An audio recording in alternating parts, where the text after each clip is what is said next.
নমস্কাৰ afternoon express ষ্টুডিঅ'ত মই ৰশ্মিতা গোস্বামী গোৱালপাৰাৰ কুমৰীত বাইক চুৰলৈ লক্ষ্য কৰি আৰক্ষীৰ গুলীচালনা আৰক্ষীৰ গুলীত আহত হৈছে জাকাৰী সিকদাৰ নামৰ বাইক চুৰটো গোৱালপাৰাৰ অসামৰিক চিকিৎসালয়ত ভৰ্তি কৰা হৈছে সাকলেন মুস্তাক নামৰ এটা বাইক চুৰক আটক কৰা হৈছে চুৰ দুটাৰ পৰা দুটাকৈ পিস্তলো জব্দ কৰিছে আৰক্ষীয়ে পুনৰবাৰ জনাইছো গোৱালপাৰাৰ ঘটনা বাইক চুৰলৈ লক্ষ্য কৰি আৰক্ষীৰ গুলীচালনা আৰক্ষীৰ গুলীত আহত হৈছে জাকাৰী সিকদাৰ নামৰ বাইক চুৰটো ইতিমধ্যে গোৱালপাৰা অসামৰিক চিকিৎসালয়ত কৰা হৈছে ভৰ্তি সাকলেন মুস্তাক নামৰ এটা বাইক চুৰক আটক কৰা হৈছে চুৰ দুটাৰ পৰা দুটাকৈ পিস্তলো জব্দ কৰিছে আৰক্ষীয়ে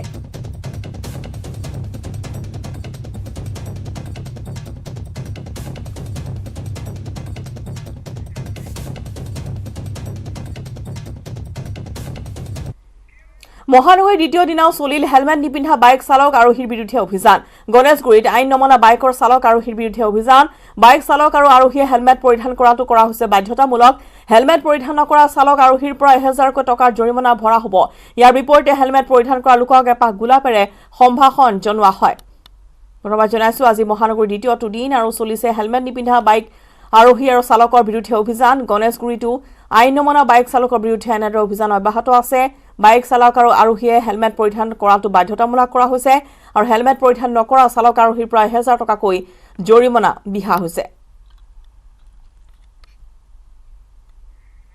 আগবঢ়াইছো এখন ওপৰত বলেন ভট্টাচাৰ্যৰ এক ৰিপৰ্ট বাইক চলালে বাইক বাহনত থকা যিকেইগৰাকী লোক দুগৰাকী বা সন্তান থাকিলে তৃতীয়গৰাকী তেখেতসকলে পৰিধান কৰিব লাগিব হেলমেট আৰু হেলমেট পৰিধান নকৰিলে তেখেতৰ বিৰুদ্ধে জৰিমনা বিহা হৈছে আৰু তেনে একাংশ লোকৰ সৈতে আমি কৰাৰ চেষ্টা কৰিম আপুনি জৰিমনা দিলে জৰিমনা এতিয়া কাৰ্ডেদি দিব দিছে মই এটাই ক'ব বিচাৰি চৰকাৰক এনেকৈ যে 1000 টকা লৈ আছে আমাৰ সেই 1000 টকাটো দিনটোত নাহে নহয় কিমান কষ্টত চলিছোঁ জানেনে আমি এতিয়া ভাবিছে সাজি কাচি ওলাই আছোঁ বহুত ভালকৈ আহা বুলি নহয় বহুত দুখত আছোঁ গম পাইছেনে কিন্তু এনেকৈ ডেইলি আহিম কিবা এটা 500 ল'ব 1000 ল'ব বহুত বেয়া লাগে জানেনে চৰকাৰক মই এটাই অনুৰোধ কৰোঁ লৈছে বাৰু কমকৈ ল'ব লাগে নে ইমানটো ল'ব নালাগে হেলমেটটো আমাৰ ভালৰ কাৰণে কৈছে কিন্তু 1000 টকা দিয়ে ধেমালি কথা নেকি পাৰিলে 200 মানত 100 মানত যদি পাৰে কামটো কৰিব লাগে ইমানে কৈছোঁ মই আপুনি হেলমেট কাইলৈৰ পৰা পিন্ধিব মই পিন্ধিম সকলোৱে পিন্ধক মই এইটো কৈছোঁ যে সকলোৱে পিন্ধক হেলমেট কাৰণ হেলমেটটো আমাক সুৰক্ষাৰ কাৰণেই দিছে এইটো বেয়া পোৱা নাই কিন্তু 1000 টকা দিয়া ধেমালি নহয় মানুহে প্ৰতিবাদ কিয় নকৰে মই নাজানো সাংবাদিকৰ আগত কিয় নকৰে মই কৈছোঁ আজি ধন্যবাদ জনাইছোঁ এয়া হৈছে ভুক্তভোগী তথা তেখেতৰ কিছু সময় পূৰ্বে তেখেতৰ জৰিমনা বিহিছে আৰু এইদৰে অভিযান চলিছে অভিযানত দেখিব পোৱা গৈছে এইদৰে তেখেতসকলে যিগৰাকী পৰিধান কৰা নাই হেলমেট তেখেতসকলৰ বিৰুদ্ধে অভিযান চলাইছে এখেতৰ বিৰুদ্ধে অভিযোগ কি দাদা তেখেতৰ পিলৰ ৰাইডাৰে হেলমেট পিন্ধা নাছিলে তেখেতৰ পিন্ধা নাছিলে পিন্ধা নাই এতিয়া জৰিমনা হ'ব 1000 জৰিমনা কিমান 1000 দাদা অকণমান আমি যিষাৰ কথা চেষ্টা কৰিম আজিৰ দিনটোত আপোনালোকে কি দেখিছে যোৱাকালিৰ দিনৰ যিটো আচলতে জৰিমনা বিহিব লগা হৈছিল তাৰে সংখ্যা আজি কিছু হ্ৰাস পাইছে বুলি হ্ৰাস পাইছে যথেষ্টখিনি আমি ডাবল হেলমেট এতিয়া পৰিধান কৰা দেখা পাইছোঁ আমি ভাল লাগিছে এইফালে চাওক গোটেই ডাবল হেলমেট পিন্ধিছে এইফালে চাওক আপোনালোকে এইফালে চাওক গোটেই ডাবল হেলমেট পিন্ধি আছে এইফালে কিমানটা স্থানত সম্পূৰ্ণৰূপে অভিযান চলোৱা হ'ব মহানগৰীৰ কিমান সময়লৈকে এই অভিযান থাকিব এই বিষয়ে জানিব বিচাৰিম আমি মহানগৰীৰ সকলোবোৰ অঞ্চলে সামৰি ল'ম এতিয়া আমি গণেশগুৰিত কৰি আছোঁ আজি আৰু যোৱাকালিও কৰিছোঁ আৰু ইতিমধ্যে আমি এৱাৰনেছ প্ৰগ্ৰেমবোৰো গণেশগুৰিতে কৰিছিলোঁ যোৱাকালি আমি চানমাৰীত কৰিছোঁ আজি ভূটনাথ অঞ্চলত আমি যাম মালিগাঁও ভূটনাথ অঞ্চলত যাম ইয়াৰ পিছতে আৰু যোৱাকালি আমাৰ প্ৰায় 300 অফেন্স কেছ লৈছে 277 46,000 স্পট ফাইন হৈছে আৰু যথেষ্টখিনি মানুহে আমাক ছাপোৰ্ট দিছে পৰিবহণ বিভাগৰ এই যি পদক্ষেপ আমি কণ্টিনিউ ৰাখিম একচুৱেলি এইটো কণ্টিনিউ প্ৰচেছ আৰু এইটো মটৰ ভেহিকল এক্টৰ 129 ছেকশ্যন মতে বাধ্যতামূলক দুয়োজনে হেলমেট পিন্ধিব লাগে যোৱাকালিৰ দিনটো আজিৰ দিনটোত পাৰ্থক্য কি দেখিছে আমি আজি ৰেছপণ্ডটো আজি যোৱাকালিতকৈ আৰু বেছি পাইছোঁ হেলমেটৰ দামটো বৃদ্ধি কৰা হৈছে পৰিবহণ বিভাগৰ পৰা তেনেকুৱা ধৰণৰ ব্যৱস্থা এটা গ্ৰহণ কৰি যিটো নিৰ্দিষ্ট দাম সেই দামতে বিক্ৰী কৰাৰ এটা ব্যৱস্থা কৰিব নোৱাৰেনে হেলমেট মহামান্য উচ্চতম ন্যায়ালয়ৰ যিটো ৰোড ছেফটি কমিটি সেইটো কমিটিৰ তৰফৰ পৰা BSI মাৰ্কা ব্ৰেণ্ডৰ হেলমেটহে প্ৰযোজ্য হ'ব মানে পিন্ধিব দিছে আৰু সেই হেলমেট মানে দুৰ্ঘটনা হ'লেও হেড ইঞ্জুৰিৰ পৰা ৰক্ষা কৰে আৰু মূল্য নিয়ন্ত্ৰণৰ ক্ষেত্ৰত আমি পৰিবহণ বিভাগে এই বিষয়ত একো ক'ব নোৱাৰে কিন্তু বজাৰখনৰ ক্ষেত্ৰত নিশ্চিতভাৱে চৰকাৰ প্ৰশাসনৰ হয়তো কৰ্ণৰ থাকিব কিন্তু একে সময়তে আমি উল্লেখ কৰিছোঁ যে শেষৰজন ব্যক্তি যেতিয়ালৈকে হেলমেট পৰিধান নকৰে তেতিয়ালৈকে তেখেতসকলৰ অভিযান অব্যাহত ৰাখিব আৰু যোৱাকালিৰ পৰাই একেলেঠাৰি তেখেতসকলৰ অভিযান অব্যাহত ৰাখিছে আৰু উল্লেখ কৰা হৈছে যে যোৱাকালিতকৈ আজি কিছু পৰিমাণে সঁহাৰি লাভ কৰিছে আৰু এই সঁহাৰি নিশ্চিতভাৱে জনতাক সজাগ আৰু সচেতন কৰাৰ এই দুৰ্ঘটনাৰ পৰা পতিত হোৱাৰ পৰা বহুখিনি ৰক্ষা কৰিব বুলি ক'ব পাৰি যদিহে সঁচা অৰ্থত এইদৰে জনসাধাৰণ ক্ৰমান্বয়ে সজাগ সচেতন হৈ পৰে ইফালে বাক্সাৰ নাৰায়ণপুৰত প্ৰকাণ্ড ভালুকক কৰা হৈছে ট্ৰেংকুলাইজ 6 ঘণ্টা জোৰা শ্বাসৰোধকৰ পৰিস্থিতিৰ পিছতেই ট্ৰেংকুলাইজ কৰা হৈছে ভালুকটো বন বিভাগে ট্ৰেংকুলাইজ কৰিলে ভালুকটো মানস ৰাষ্ট্ৰীয় উদ্যানৰ পৰা ওলাই আহিছিল এই ভালুকটোৰ আক্ৰমণত আহত হৈছিল এজন লোক 2 দিন ধৰি অঞ্চলটোত বিচৰণ কৰি আছিল এই ভালুকটোৱে পিছত মানস ৰাষ্ট্ৰীয় উদ্যানৰ বিষয়া ধৰণীধৰ বড়োৰ নেতৃত্বত অহা চিকিৎসক আৰু বন কৰ্মীৰ দলে নাৰায়ণপুৰৰ এটা পৰিয়ালৰ বাহনীৰ মাজত ট্ৰেংকুলাইজ কৰিবলৈ সক্ষম হয় এই প্ৰকাণ্ড ভালুকটো এতিয়া 2-3 ঘণ্টা আমাৰ মানাসৰ ডক্টৰে যুঁজি মেলি এইটো ট্ৰেংকুলাইজ কৰিবলৈ সক্ষম হয় আৰু গাড়ীত দি এতিয়া মানাসলৈ লৈ গৈ আছে আজি লাষ্ট 2 মাহত মোটামুটি 12-14টামান ওলাই আহিছে বাক্সাৰেতো প্ৰথম কেছ আৰু বেলেগ ডিভিজনবিলাকত মানাসৰ পৰা ওলাইছে এইপিনে চিৰাঙত ওলাইছে কোকৰাঝাৰত ওলাইছে ধনচিৰিত ওলাইছে এনেকৈ ওলাই আছে কি কাৰণে এটা খাদ্যৰ অভাৱ হ'ব পাৰে ওপৰত এইটো তাৰমানে মোটামুটি আমি জানা হিচাপততো এইটো ভূটানক ক্ৰছ কৰি ওলাই আহিছে খাদ্যৰ সন্ধানটো আহিব পাৰে খাদ্য এনেকুৱা ধৰণৰ যে বিশেষকৈ মানে এইবিলাকত কলগছ এটি যে অমনিভাৰাছ তাৰমানে ই সৰ্বভোজী অকল মানে কি কয় গছ গছনি ফল মূল খায়েই নহয় ই মাংসও খায় গতিকে তাতে আমি কুকলুঙত যিটো ৰেস্কিউ কৰিলোঁ সেইটো গোটেই কল খাই পেলাই কলটো ভাঙি পেলাই কলৰ মাজৰখিনি বুঢ়াকৈ কোমলীখিনি খায় গতিকে তেনেকুৱা সি হয়তো খাদ্যৰ কাৰণেও আহিব পাৰে গতিকে লট অফ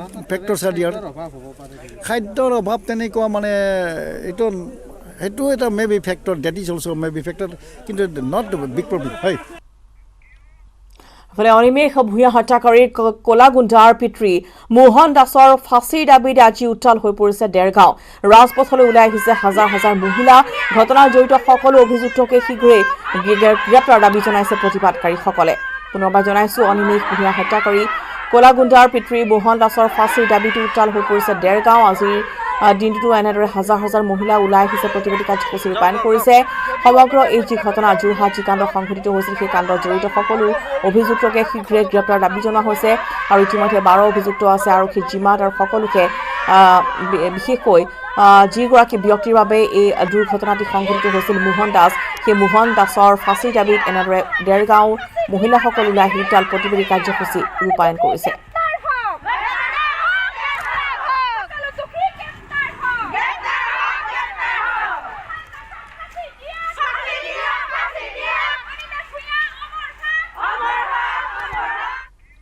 খবৰ আমি নিজাম বাতৰিৰ সময় হৈছে এটি বিৰতিৰ ত্ৰিমাছলৈ নিউজ 18 ইণ্ডিয়াৰ চৌপালত মুখ্যমন্ত্ৰী ডক্টৰ হিমন্ত বিশ্ব শৰ্মা প্ৰতিটো বিষয়তে প্ৰতিটো প্ৰশ্নৰ চাণক্যৰ দৰে উত্তৰ দিলে মুখ্যমন্ত্ৰীগৰাকী मदरसों से क्या दिक्कत है तो बंद करने का इरादा है बंद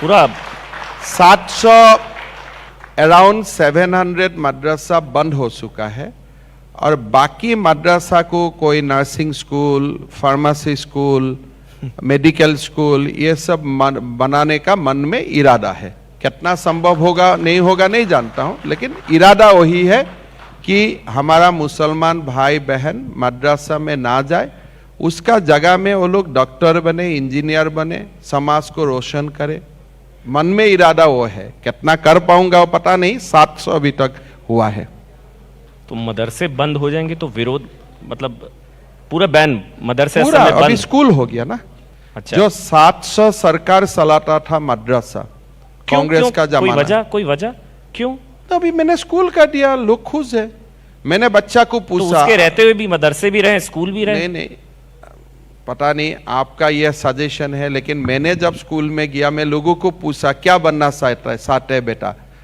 दादा मैं डॉक्टर बनना चाहता हूँ मैं बोला आप तो गलत जगह में आ गया यहाँ तो आप डॉक्टर नहीं बनेगा यहाँ तो आप मौलवी बनेगा बोले ऐसा है क्या बनेंगे बोले आप तो मदरसा अगर पढ़ेगा तो आप डॉक्टर कैसे बन सकते हैं तो बच्चा बोला कि हम लोग डॉक्टर नहीं बन सकता हूँ मैं बोला ना ये स्कूल से तो नहीं बन सकते हो बेटा क्या बनेंगे वहां से तुमको किसने डाला बोला मेरा पिताजी ने इसमें डाला तो मैं बोला देखो ये तो तुम्हारा फंडामेंटल राइट्स का वायलेशन है तुमको जब डॉक्टर बनना चाहिए था तो तुम अभी मौलवी कैसे बन सकते हो? तो इसलिए मैंने वो स्कूल को नॉर्मल स्कूल तक कन्वर्ट कर दिया हूं। अभी लड़का लड़की डॉक्टर बनेगा, इंजीनियर बनेगा, अच्छा होगा ना। मदरसे बंद होंगे, मंदिरों के 5 किलोमीटर के दायरे में बीफ बैन, जनसंख्या नियंत्रण, लव जिहाद, मियाँ वोट नहीं चाहिए, ये सब समझ रहे हैं ना? मैं अगर बोलो कि वोट दीजिए तो देगा। अच्छा, आपको मियाँ वोट नहीं चाहिए? अरे मैं बोला कि देखिए, मैं आपको बोला मैं आपको प्यार करता हूं, लेकिन मेरा पक्का मन में है कि आप मुझको प्यार नहीं करता है, तो मैं आपको क्यों बोलो जाके मैं आपको मदरसे प्यार बंद करता करेंगे तो कहां से प्यार करेंगे वो? अरे मदरसा तो मैं कौम का अच्छे के लिए बंद किया ना। ये तो कौम के लिए, तो मैं ये नहीं चाहता हूं मेरा नाम इतिहास में लिखा होना चाहिए, लेकिन अगर कौम का कभी इतिहास बनता है तो लिखना चाहिए कि ये असम से मौलवी से ज्यादा मुसलमान समाज में डॉक्टर ज्यादा होता है, इंजीनियर ज्यादा होता है। अगर वो काम मैं 5 साल में कर सकता हूं तो उससे ज्यादा मुसलमान समाज तक कंट्रीब्यूशन क्या हो सकता है, आप बताइए। तो मियाँ वोट नहीं चाहिए? देगा, आप खबर करिए, जो दिन वो लोग तैयार हो जाएगा तो मैं बोलूंगा वोट दीजिए। आप बोलेंगे चाहिए तो मिलेगा ना? ऐसा आप पहले कहेंगे नहीं मैं चाहिए। आगे क्यों बोलो, इतना तो अक्ल होना चाहिए ना। मैं आगे बोलो फिर वो लोग नहीं देगा, तो दोनों समान होगा कोई दिन। ऐसा मैं नहीं बोल रहा हूं कि हमेशा के लिए नहीं चाहिए। जो बेटा बच्चा मद्रसा का जगह नॉर्मल स्कूल में डॉक्टर इंजीनियर बनेगा, ये लोग हमको जरूर वोट डालेगा। लेकिन फिलहाल वो सिचुएशन नहीं है, इसके लिए आपको थोड़ा इंतजार करना पड़ेगा। अच्छा, मेरी पिछली बार आपसे बात हो रही थी तो मंदिर के 5 किलोमीटर में बीफ बैन, फिर मैंने आपसे पूछा था तो आप तो हर 5 किलोमीटर में मंदिर खुलवा देंगे। ये लोगों का हिस्सा है, कोई मंदिर खुले तो मैं जाके कैसे बंद कर सकता हूं? तो हर 5 किलोमीटर मंदिर तो मतलब पूरे असम में ही बैन हो जाएगा फिर? तकलीफ मंदिर हो उसमें तकलीफ नहीं है, तकलीफ होता है जब गोवध होता है। तो आप जब क्वेश्चन करता है, मेरा लगता है आपका मंदिर में तकलीफ है कि गोवध में तकलीफ है। हमको तकलीफ होना चाहिए गोवध में। अगर कई जगह में मंदिर खुले ना, हर घर में मंदिर होता है भारत में, उसमें आपत्ति क्या है? अगर मंदिर बनता है तो उनका 5 किलोमीटर रेडियस में बीफ ईटिंग और सेलिंग नहीं होगा, यह कानून है। बाकी मंदिर कोई बनाए, मैं कैसे मना कर सकता हूं? बांग्लादेश में जो बंगाली हिंदू हैं, दीदी उनको नहीं, वो तो भगा रही हैं, वो तो एनआरसी नहीं होने दे रही है, तो असम में वेलकम करेंगे आप? दीदी का नहीं है, भाई का है ना ये मन।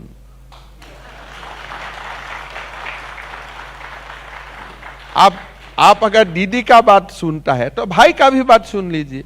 तो दीदी की दादागिरी वहां चल रही है, वो आने नहीं दे रही। तो देखिए, घर में दीदी at the end of the day भाई का ही बात मानना पड़ता है। ऐसा दिन दुनिया में आप कोई दीदी नहीं मिलेगा जो अपना छोटा भाई का बात नहीं मानेगा। आप पूछ के, आपका घर में भी होगा, राखी पहनने का दिन आपको मालूम होता है। जी जी जी। तो दीदी को भाई का बात मानना पड़ता है, भाई का बात थोड़े दीदी मानते हैं। लेकिन सीए तो लागू नहीं हो पा रहा ना। दीदी का बात मैक्सिमम भाई नहीं मानता है, भारत में भाई का बात ही दीदी को मानना पड़ता है। आप सीए के बहुत बड़े समर्थक हैं, तो बांग्लादेश के बंगाली हिंदू, उनको असम की नागरिकता मिले, वो असम में आकर बसे, आप तैयार हैं? देखिए, मैं बांग्लादेश का ऊपर कमेंट करना नहीं चाहूँगा, इसलिए ये मेरा पड़ोसी देश है। लेकिन अफगानिस्तान में जो हुआ, वो सिचुएशन देखने का बाद लोगों का मन में ये कोई संदेह नहीं रहना चाहिए क्यों मोदी सरकार ने सीए लाया था। भारत हिंदू का एक सिविलाइजेशन था और भारत एक हिंदू का सिविलाइजेशन रहेगा। सो दुनिया में जहां कहीं भी हिंदू का तकलीफ हो, वो लोग को भारत लौट के आने का अधिकार होना चाहिए, जहां भी हिंदू का तकलीफ हो। मैं नहीं बोल रहा हूं कि कोई तकलीफ होने से भारत का मुस्लिम अगर अमेरिका में है उनको नहीं आना चाहिए, लेकिन भारत एक हिंदू सभ्यता था, भारत एक हिंदू सभ्यता रहेगा। तो अगर कोई जगह में हिंदू का तकलीफ होता है, रिलीजियस परसिक्यूशन होता है, तो उनको अपना मातृभूमि में लौट के आने का अधिकार होना चाहिए। इसी पर तो दर्द है कि धर्म के आधार पर क्यों भाई? धर्म का आधार में ही तो है दुनिया। हम लोग 5000 साल पहले से तो ये धर्म का आधार ही तो भारत हुआ करता था। नहीं, नागरिकता धर्म के आधार पर क्यों? नागरिकता सबसे बड़ा विरोध यही है ना। अफगानिस्तान में, पाकिस्तान में अहमदिया, अफगानिस्तान से कितने मुसलमान भाई लटके हुए। देखिए, अगर मेरा ये मातृभूमि है, इंसिडेंटली एक्सीडेंटली हर हिंदू का मातृभूमि भारत है। भारत से ही तो सभ्यता जन्म हुआ था ना, unless you have got converted in America from some other religion to Hindu. तो हर हिंदू का जो रूट है वो भारत में बसा हुआ है। हिंदुस्तानी की है ना, हिंदू का है, हिंदू का। It was a Hindu civilization. यहां में वेद होता था, यहां में उपनिषद होता था। हर हिंदू का जो रूट है वो भारत से जुड़ा हुआ है। तो मेरा जहां भी तकलीफ होगा, मेरा पास इतना अधिकार होना चाहिए भारत में लौट के आने का। इतना अधिकार तो मेरा इनबिल्ड है, इनहेरेंट अधिकार है मेरा। लेकिन कहते भारत तो सबका है भाई। कानून सिर्फ तो हिंदुओं का थोड़ी ना, भारत तो भारतीयों का है ना। मैं मना किया हूं कि दूसरे लोगों को आने में। हाँ, अगर अगर मुसलमान भाई भी आना चाहते, भारत में एप्लीकेशन डाले, भारत सरकार विचार विमर्श करेगा, आना है तो आएगा, वो अलग बात है। सीए रूट से नहीं। लेकिन Hindu, it is a natural rights of Hindus to come back to India. जैसे एक आज आप अगर हिंदू कहां जाएगा नहीं तो किस लिए? पूरा दुनिया में तो एक ही देश है। और ये जो सेकुलर वाला जो बात आया, ये 1947 से आया। लेकिन इसका पहले हम लोग क्या था? ये तो एक पूरा 5-6 हजार साल से ये हिंदू का देश रहा है और हिंदू का देश ये रहेगा। बट इसका मतलब ये नहीं है कि यहां में मुसलमान नहीं रहेगा। लेकिन प्राइमेसी और जो भी है, हिंदू का एक इनबिल्ट अधिकार है ये देश में। किस लिए? ये देश में से ही हिंदू आज दुनिया में गया था। तकलीफ हुआ तो यहां आएगा। मनता जी, हिंदू का देश है हिंदुस्तानियों का देश? देखिए, आपका मन में वो अंतर है, मेरा मन में वो अंतर नहीं है। तो मेरा मन में हिंदुस्तानियों का देश मतलब आप क्या समझाने का कोशिश कर रहे हैं? तो हिंदुस्तानी हम इर्रेस्पेक्टिव ऑफ रिलीजन। देखिए, ये वर्ड तो 1947 में आ गया। बात ऐसा है कि हर हिंदुस्तानी हिंदू भी था, हर हिंदू हिंदुस्तानी भी है। उसमें अंतर कहां है? मुझको तो अंतर दिखाई नहीं देता है। तो यहां बाबर आने का पहले सब तो हिंदू ही था। तो कोई अलग था क्या? तो फिर सबको ले लीजिए, फिर धर्माधारित। मैं तो लेने के लिए तैयार हूं, अगर भारत को मातृभूमि मानते हैं और भारत का सिविलाइजेशन को अपने आप को स्वीकार करता है। आप भारत में आइए, पैकेज का साथ मत आइए। आप भारत का पैकेज को लीजिए, लेकिन आप भारत में आके कोई दूसरा पैकेज को यहां थोपना चाहेगा तब तो आप हिंदुस्तानी नहीं हुआ ना। उत्तर प्रदेश को लेकर यूपी में आरोप लगता है कि आप लोग, अभी केशव प्रसाद मौर्य का बयान आया है कि काशी जारी है, मथुरा की अगली बारी है। योगी आदित्यनाथ ने कहा कि अगली कार सेवा होगी तो फूलों की बारिश होगी। आप लोग कम्युनल बना देते, जिन्नावादी, राजवादी। देखिए, काशी मथुरा, आपका मन में वो क्यों है? अगर मथुरा में भगवान श्री कृष्ण का जन्म हुआ था, अगर उसमें कोई मंदिर का बात बोलता है तो उसमें आपको कम्युनल क्यों लगता है? मेरा तो यही दिमाग में पढ़ के मैं पागल हो जाता हूं कि भाई मंदिर का बात बोलने से आपको कम्युनल लगता है, लेकिन अगर आप बोलेगा मैं इधर वो दूसरा एक रिलीजियन का कुछ बनाऊंगा, आपको सेकुलर सर्टिफिकेट हो जाता है। जो सेकुलर सर्टिफिकेट लेने का जो भोग है, वो भोग से हम लोग को बाहर निकालना चाहिए, तब भी भारत जाके सेकुलर कंट्री बनेगा। हमको क्यों सेकुलर का सर्टिफिकेट चाहिए? हम सीधा सीधी हम हिंदू है, हिंदू रहेगा। और एक हिंदू ही सबसे ज्यादा दूसरा धर्म को सम्मान करने जानते हैं। As a Hindu we are more secular than the other meaning of secular. अगर हिंदू है तो मैं परमात्मा का सारा आत्मा एक ही संतान है। तो मेरा जो नजर है देखने का, ये बहुत ब्रॉड बेस है। तो इसीलिए यूपी में बहुत जो भी पुराना मेरा मंदिर था वो मंदिर बनना चाहिए, लेकिन मंदिर बनने का तरीका क्या है, कैसे बने, वो एक अलग विषय है। मेरा मालूम भी नहीं है, मेरा ज्यादा जानकारी भी नहीं है उत्तर प्रदेश का राजनीति में। हिंदू ही सेकुलर और हिंदुत्व ही सेकुलर। हिंदू ही सेकुलरिज्म का सबसे ज्यादा गारंटी है। जो प्रदेश में हिंदू है वहां में मुसलमान शांति से रहता है, और जहां हिंदू माइनॉरिटी है वो जगह में डिक्टेटरशिप होता है। और वही आप पूरा एग्जाम्पल देके देखिए, मतलब हिंदुओं का बहुसंख्यक होना ही सेकुलरिज्म की गारंटी है। আৰু ইয়াৰ লগতে সময় হৈছে আফটাৰনুন এক্সপ্ৰেছৰ পৰা বিদায় লোৱা। নমস্কাৰ।